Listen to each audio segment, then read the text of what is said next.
नमस्कार, रेडियो हिंदुस्तान पर मैं हूं आपके साथ पारिजात। काम की बात यह है कि अगर आपको लगता है आप गरीब हैं और रूखी सूखी खाते हैं तो आप ये समझ जाइए कि ये आपके हित में है, आपके फ़ायदे की बात है कि आप रूखी सूखी खाते हैं। बीमारियों से बचेंगे।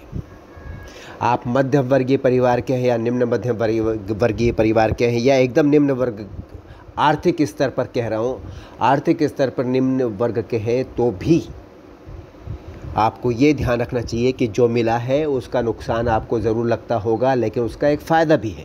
उसका फ़ायदा यह है कि आपका स्वास्थ्य बहुत अच्छा रहेगा, आपका स्वास्थ्य और उसके साथ साथ आपके परिवार का स्वास्थ्य भी बहुत अच्छा रहेगा, जो कि बहुत ज़रूरी है, जो कि आपके हित के लिए है। क्योंकि अमीर घरों में या उच्च वर्गीय परिवारों में, आर्थिक स्तर पर उच्च वर्गीय परिवारों में जो भोजन खाया जाता है, गरिष्ठ भोजन होता है, आधुनिक भोजन होता है, पिज़्ज़ा बर्गर वगैरह, यह तला भुना, ये बहुत नुकसानदेह है और इसकी बीमारियों से होने वाला खर्च अगर आप जोड़ें तो बहुत बड़ा होता है। उस खर्च से आप बच जाएंगे, उससे होने वाली समस्याओं से बच जाएंगे, उस पीड़ा से बच जाएंगे। और उससे होने वाला सबसे बड़ा नुकसान, यानी कि मैं नहीं कहूँगा लोग काल कलवित हो जाते हैं, आप वही समझ लीजिए कि अंतिम उसका जो है रास्ता बहुत दुखद हो सकता है। मैं बिल्कुल डरा नहीं रहा हूँ, लेकिन बीमारियों से बीमारियाँ और उनसे दूसरी बीमारियाँ पैदा होती हैं और सारा कुछ आपके खाने से होता है। आपको मालूम है कि आपके शरीर की हर बीमारी आपके पेट से जुड़ी है, यानी जो आप खाते हैं उससे आपकी बीमारियाँ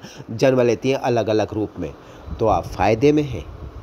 अगर आप कायदे में, यानी कि आप रूखा सूखा खा रहे हैं तो बहुत अच्छी बात है। आप जीवन ने आपको अनुशासित किया और आपके जीवन ने आपके बच्चों को अनुशासित किया है। याद रखिए, आगे चलकर इस बात की वैल्यू वो समझेंगे कि अगर हम गरीब थे तो हमने उस दौर में क्या देखा और क्या सीखा। भोजन आवश्यकता से अधिक ठीक नहीं, और भोजन वही चाहिए जो आपके शरीर के हित में हो, भले उसका स्वाद बहुत अच्छा आपको ना लगे। कभी कभी स्वाद के लिए ठीक है, बच्चों के लिए कभी कभी आधुनिक भोजन ठीक है, लेकिन रेगुलर तौर पर अगर आप उसका इस्तेमाल कर रहे हैं तो बच्चों के अहित का कार्य कर रहे हैं, बच्चों के लिए नुकसानदेह काम कर रहे हैं आप। और आपकी मजबूरी जब ऐसी कि आप रूखा सूखा खा रहे हैं, आपको लगता है आप गरीब हैं, तो आप समझ लीजिए आप अमीर हैं। हेल्थ के तौर पर आप अमीर हैं, ज़िंदगी की शिक्षा के तौर पर आप अमीर हैं, और वही अच्छी शिक्षा आप परिवार से अपने बच्चों को दे रहे हैं। जीवन में वो आगे समझेंगे, जब वो बड़े होंगे, जब वो अपनी ज़िंदगी जीना अपने पैरों पर खड़े होकर शुरू करेंगे, तब उनको समझ में आएगा कि ज़िंदगी ने, परिवार ने, पिता ने, माता पिता ने क्या सिखाया है उनको, उसका क्या महत्व। पैसे की बर्बादी से बचेंगे और बहुत सारी चीज़ें हैं जो अनुशासित जीवन में रूखी सूखी खाने वालों के लिए ईश्वर ने सिखाया है, जो उनके बहुत काम का है। ये भी उसी का एक हिस्सा है और सबसे बड़ा हिस्सा है आपका स्वास्थ्य, जो कि आपके खाने से जुड़ा है। रूखी सूखी अगर आप खाते हैं तो आप समझ लीजिए बहुत अच्छी बात है। ज़िंदगी पड़ी है मिष्ठान्न खाने की, गरिष्ठ भोजन खाने की, आधुनिक भोजन खाने के लिए। बच्चों की बात कर रहा हूँ, आप तो जितना कर सकें अपने ऊपर नियंत्रण करें, अनुशासित रहें, क्योंकि आपके अनुशासन से आपके बच्चे अनुशासन सीखेंगे। जीवन की कोई पाठशाला ये अनुशासन नहीं सिखाती है जो आप अपने बच्चों को सिखाएंगे। इसलिए बिल्कुल दुखी ना हो। कभी कभी अच्छा है आप आधुनिक भोजन करें, गरिष्ठ भोजन करें, लेकिन अगर नियमित तौर पर आप रूखी सूखी खा रहे हैं तो ये बहुत अच्छा है। क्योंकि कायदे से देखा जाए शुद्ध घी गाय का ही आपके हित में है। बाकी जो तेल हैं दुनिया भर के सब मिलावटी है, सब में केमिकल है। सिर्फ 2-4 तेल है जो आपके हित में है, उनका भी अलग अलग तरह से खाने का तरीका है।